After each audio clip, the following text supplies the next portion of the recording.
Hi everybody, welcome to Equestrian. Today we're gonna answer the question of how do I start riding without a bridle.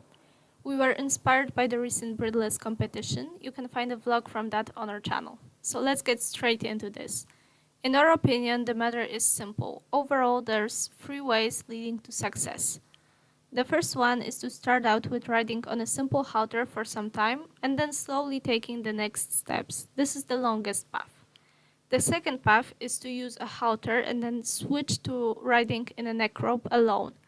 This is the path most people with horses in natural training choose. And the last one is to take off the bridle, put on the neck rope and just ride. And this is our personal path.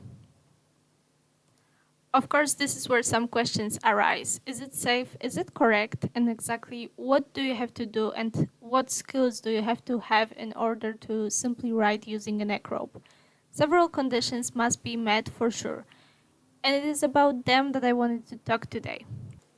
First of all, provide yourself with a safe and comfortable space. For the first attempts, you need to create a comfortable situation for yourself and your horse.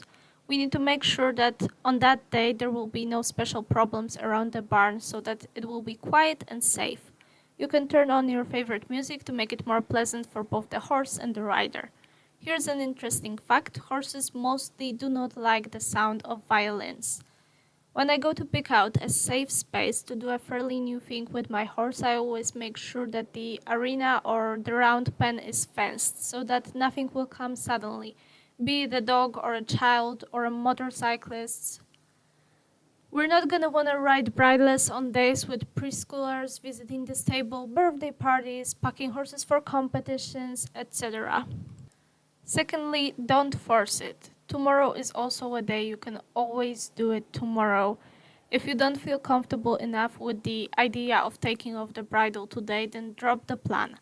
For the first attempts, it is better to be relaxed than tense. So sometimes, even though you plan to do it today, it is nevertheless worth spontaneously postponing it to another day. And the opposite, if you just have a good training session and you have a good feeling about the rest of the training, then why not try to ride in a neck rope? Next thing is that the horse's age matters. A lot of people here will say that the rider's safety depends only on the horse's education. There's probably a lot of truth in that, however, age does matter a lot. Just as it's hard to require a 4-year-old child to sit quietly in a chair for at least 5 minutes, it is equally hard to require a 4-year-old horse not to fool around for half an hour. Possible, but difficult. And it doesn't always work out. It is obvious that a trained horse is usually no longer 4 years old, but maybe, for example, 14. And this changes the character of things not only in relation to the training of the horse itself, but to age precisely. Nevertheless, our horse proves that it is possible. His first ride on a neck rope was when he was almost exactly 4 years old. He has never ever been ridden in a halter or worn a rope halter. So I say let's do it, but let's also be responsible about it.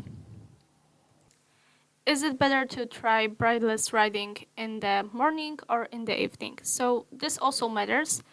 First of all, it is our responsibility and our duty to ensure safety for ourselves and the horse and everyone around us. It matters whether the horse is rested and brimming with energy or in overall good shape and eager to work. It can also be annoyed and frustrated. We avoid doing our first attempts at brideless riding at the end of the day, when there are lots of flies or it's colder than usual, or just before meals, to the same extent as we avoid doing it on an uncooled horse after a whole night spent in the stall.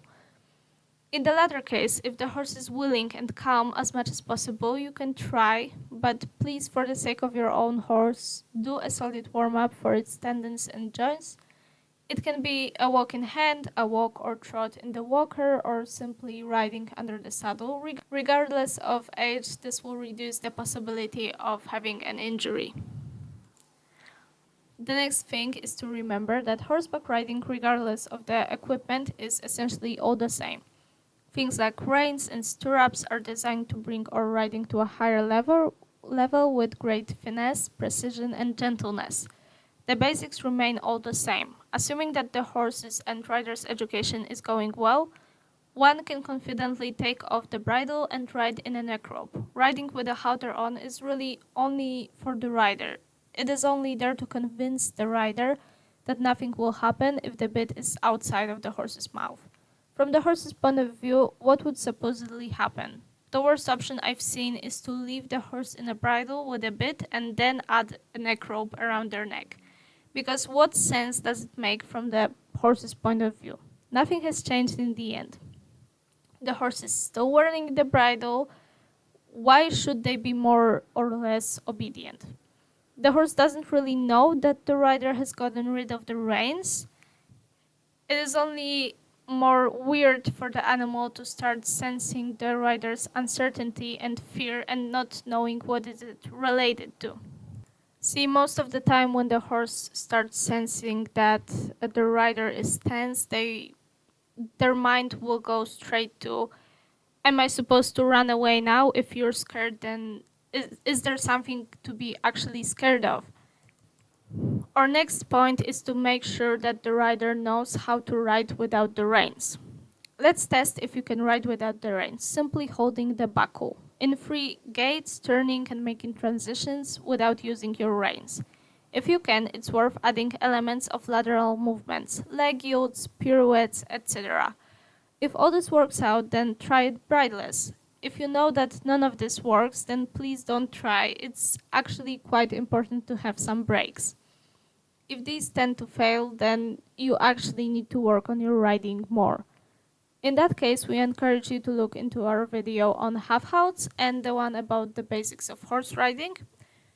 If the horse does not turn, then this error may solve itself while doing brideless trainings. You will also find a video about turning on our channel.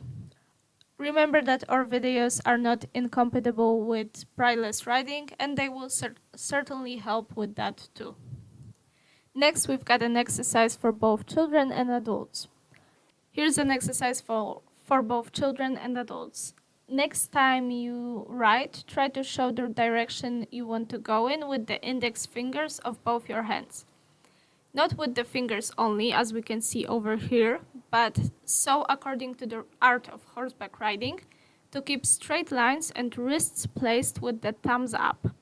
Now make sure that the front part of the horse fits in between your hands. Use the center of gravity for this, the calves and thighs separately, and try to alternate between a very flexible and not so flexible waist.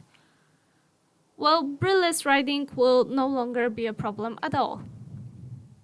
The tack. When it comes to first attempts, it is not worth changing much in your tack. The exceptions are breastplates and martingales. It is obvious that a horse that is ridden every day in a breastplate or a martingale stops paying attention to the movements of something on the chest. Of course, the martingale should be removed, while the breastplate, if it holds the saddle in place, should stay. However, it is worth paying attention so that the neck rope works in those places where there is no other equipment. What type of a neck rope should I use? You have different versions to choose from, and today we will focus on two types of neck ropes: soft, similar to a lead rope, and a stiff one. You'll find all sorts of decorations and adjustments on the market. It's up to your own liking. During our first brideless rides, we simply used reins tied together in a circle. If you just want to try out brideless riding, there's no point in investing in special tack. The only thing I would advise against is a lead rope with a clip hook because of the weight of the hook itself. Whether it hits the horse or the rider, the impact of such equipment simply hurts. A soft, flexible neck rope is in our perception much less precise because regardless of the rider's efforts, practically always some part of the neck rope touches the horse, giving accidental signals. A stiff neck rope has the advantage that it can be held even with one hand without touching the horse at all. In such a situation, every touch on the neck is a precise signal. We recommend the second version. If you're riding a horse in a accordance with the biomechanics, which in our understanding means that the action of a specific group of muscles by the rider is reflected in a specific behavior of the horse, then by all means brideless riding or riding without a saddle is possible, safe and pleasant. Of course, it is necessary to use common sense and take it into account these previously mentioned circumstances. As per usual, we have prepared a little pro tip for you guys. For our horse, riding without a bridle is a reward. We use it practically every time after training. At the end, we simply ride brideless in all 3 gaits to cool down. Competitive riding does not interfere with brideless riding, and the horse rests when walking on a neck rope. And this is what we heartily recommend. Give us a thumbs up and hit that subscribe button down below if you liked the video. Remember to check out our Instagram, TikTok and Patreon. If you have any questions, feel free to email us at bioquestion@gmail.com. See you next time!